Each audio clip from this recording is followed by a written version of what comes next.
Communicate effectively with your employees on their level and reward their performance. Okay, that was the second take of that one. Slightly better than the first one, but I'm just rolling. Y'all know I don't edit videos.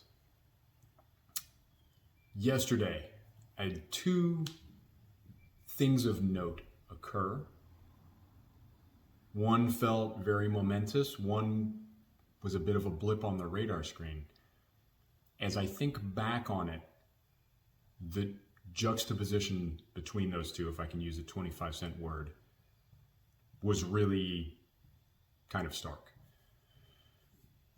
In the morning, I responded to a friend's LinkedIn post, Megan Liu. I'm sure everybody knows who Megan is. She talked about failures at previous jobs, how she's been laid off, she's been RIF'd, reduction in force, and she's failed to perform different places. And she's got to deal with that. I found that was pretty impressive because there are just very few people on LinkedIn, on social media in general, but certainly on LinkedIn, that are admitting to any kind of failure or shortcoming. It's just rare. Or admitting to weakness other than mental health. Seems like everybody's kind of out there talking about mental health now, but talking about professional failures on LinkedIn is not easy to do. I responded by talking about some things that I failed at my first job outside of the Marine Corps. I can certainly talk for days about failing in the Marine Corps. I did that for 24 years. But my first job out of the Marine Corps, I felt an immense amount of pressure to succeed. I was the first veteran hired at that company. I felt like I had to be the standard bearer for veterans there. I brought in several other veterans there, and the company had a more veteran-friendly environment when I left. However, I had a lot of struggles there that related to communication, that related to performance expectations. There were times that I missed the mark. I didn't understand the expectations on how fast I was supposed to produce projects, how I was supposed to communicate, particularly electronically, how fast I was supposed to respond to emails and Teams messages and all these new things that I hadn't had to deal with in the Marine Corps. And so there was some friction between me and my bosses, my leadership. One thing that I found very difficult to deal with was they did not know how to communicate on my level and vice versa. Being the first veteran brought in,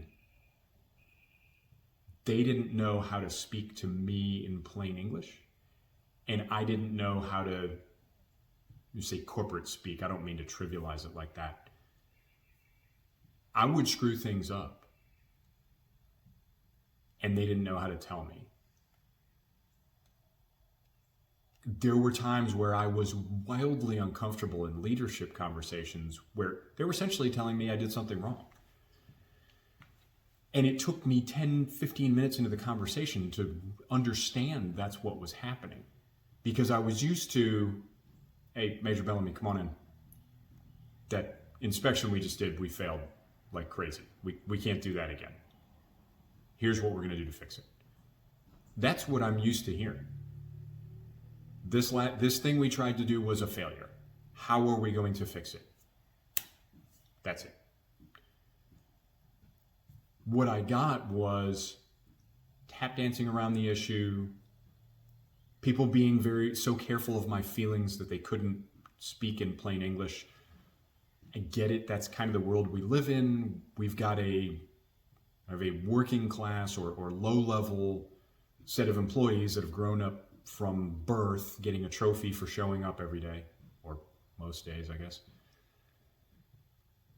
And so we have a generation of leaders now who understand that they can't speak to this current generation like men and women. They can't address failure directly. You can't say, good job, bad job. We've got to hang some Orwellian doublespeak on it. And that's what I got, and I couldn't understand it. A lot of the things at that job, I didn't understand expectations. I understood what I was getting paid, but I didn't understand the advancement schedule. It just didn't make any sense to me, especially given where I come from. I really kind of lived with a lot of doubt at that job and didn't really know how to address it, or was it proper to address it. Yesterday at my new job at Alteryx, I got my yearly performance review. My boss told me, still not kind of poke you in the chest like, you're doing great here, you stink over here, but in more direct fashion. You're excelling in these areas, you're meeting the mark in these areas, but we can definitely improve. That I can understand. So I got the good, the bad, and the ugly. There's no real bad. There's just, I'm getting a C in a couple of areas, so I want to bump those up to B's and A's. We talked about an advancement path.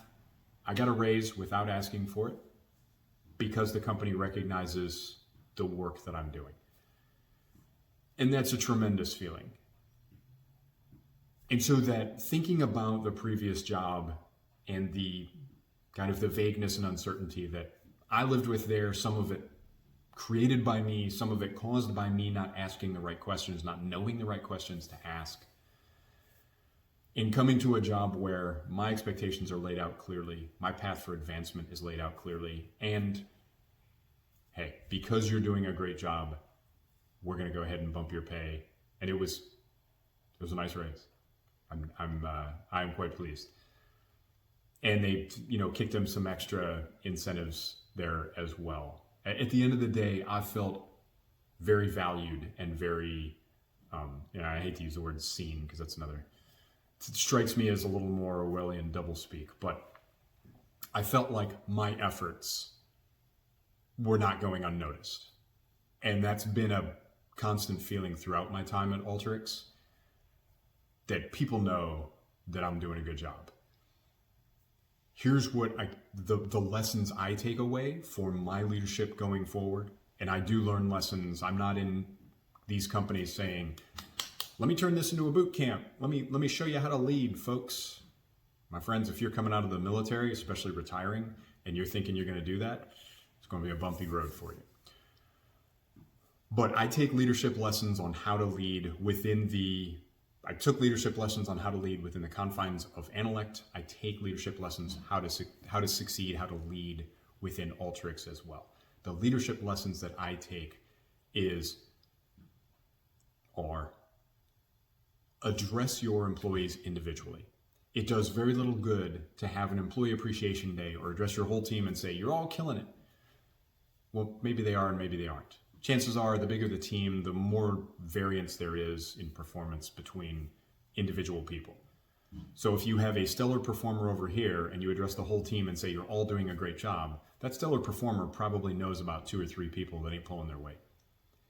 And if you are that person that's not pulling their weight and you have any self-awareness, you know that you're skating by a little bit. So when the whole team gets a big old attaboy, you get a full sense of security and you're empowered to continue being mediocre because you know that stellar performer is kind of batting for all of you.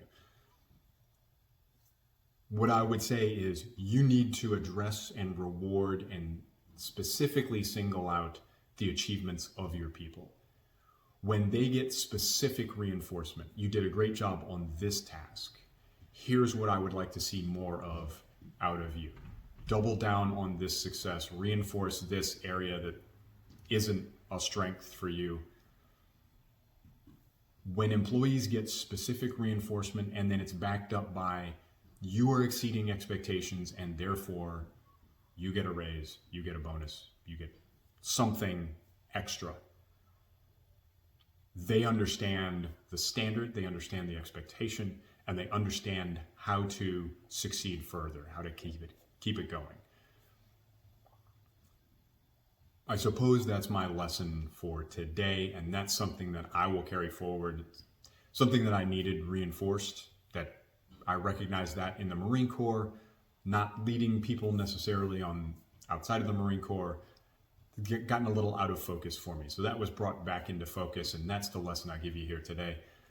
Folks, that's all I got for you today. Semper Fidelis, and I'll talk to you later.